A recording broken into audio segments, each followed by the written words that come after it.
Seguida se le concede el uso de la palabra a la senadora María Elena Barrera Tapia, del Grupo Parlamentario del Partido Verde Ecologista de México, para presentar proyecto de decreto que reforma el artículo 322 de la Ley General de Salud. En el uso de la palabra. Gracias, señor presidente. Compañeras senadoras y senadores, como es de su conocimiento, el día de mañana se celebra el Día Nacional de Donación y Trasplante de Órganos, que tiene como propósito promover y fomentar la cultura de donación de órganos y tejidos. Es de relevancia porque en nuestro país el implementar las medidas necesarias para incrementar la donación son básicas, toda vez que estamos por debajo de los niveles internacionales. Por poner un ejemplo, tan solo en 2010 en nuestro país se registraron 2 donadores por millón de habitantes, mientras que en países como Estados Unidos el número de donadores llegó a número de 25 por millón de habitantes. Tenemos 2 problemas más comunes que se enfrentan las instituciones relacionadas con la donación de órganos. Por una parte, es el desconocimiento de los familiares sobre la decisión del fallecido de donar algún órgano, y la segunda es la negativa en muchas ocasiones de los familiares a donar algún órgano aun cuando ya se tiene el consentimiento de la persona que murió. De tal forma que en nuestro país la donación de órganos de personas fallecidas es la que menos ha crecido, es la que menos ha progresado, debido a que no existe una cultura y difusión de donación de órganos de voluntad expresa en vida y que no pueda ser revocada por familiares. El Sistema Informático de Registro Nacional de Trasplantes reporta que en México hay, por dar la cifra, 16,600 personas que requieren de un trasplante. Y en tan solo en 2012 se pudieron realizar el 22%.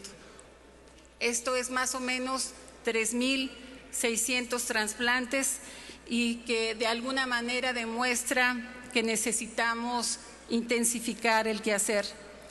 Necesitamos mejorar el marco jurídico con el propósito de fomentar medidas y estrategias que permitan incrementar el trasplante de órganos de pacientes fallecidos, toda vez que aún no se logra cubrir en nuestro país la demanda que se tiene.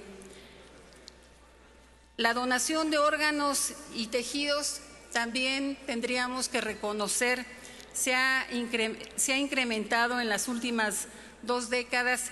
Sin embargo, el crecimiento en donadores ha habido principalmente un incremento, sí, de donadores, pero de donadores vivos, quienes en la mayoría de los casos son parientes de primer grado del paciente. Por ejemplo, en el caso del trasplante de riñón, solo 1 de cada 4 trasplantes provienen de un cadáver.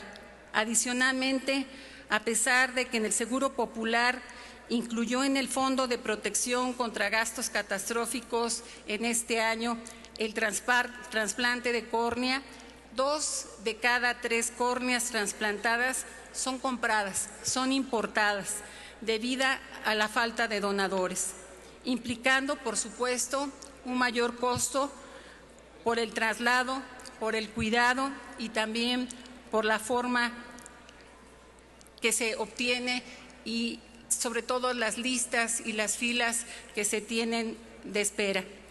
La falta de una cultura de donación de órganos representa también un alto costo para el sistema de salud.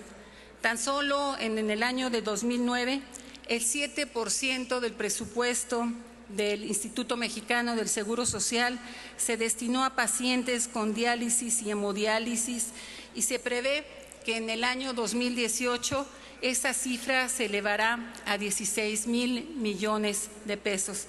Se estima que la atención de la insuficiencia renal por trasplante permitiría ahorrar hasta un 40% del presupuesto destinado, pero sobre todo garantizaría mayor calidad de vida para los pacientes.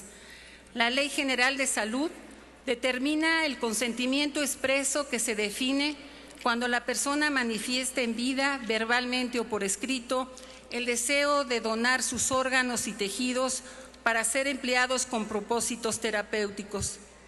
Por otro lado, el consentimiento tácito cuando es posible disponer de los componentes de un ser humano si en vida no dejó constancia expresa de oponerse a la donación. En los dos casos, la participación de la familia del posible donante es la última instancia de lo que se hará.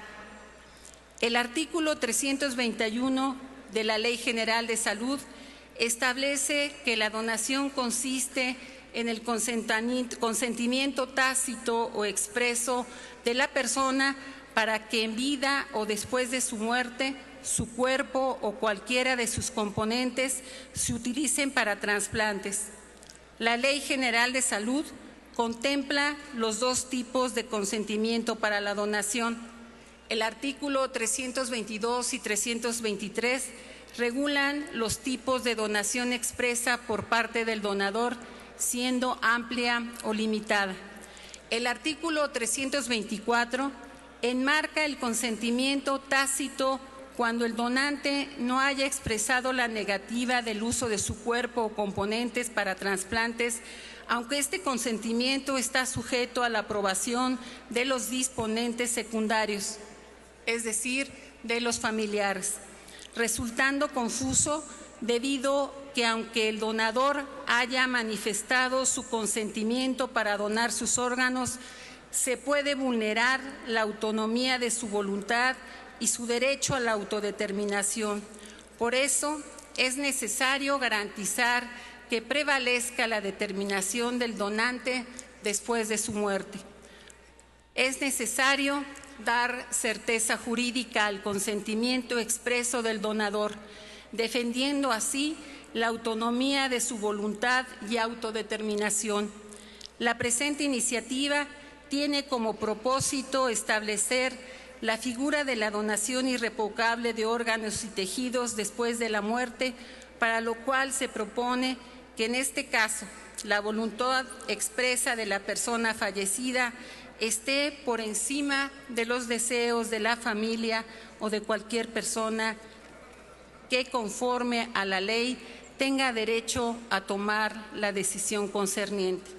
Por tanto, se propone reformar el párrafo cuarto del artículo 322 de la Ley General de Salud a efecto de establecer que la donación expresa otorgada por persona mayor de edad con capacidad jurídica no pueda ser revocada por ninguna otra persona distinta a él, ya sea que se trate de disponentes secundarios o cualquier otro tercero.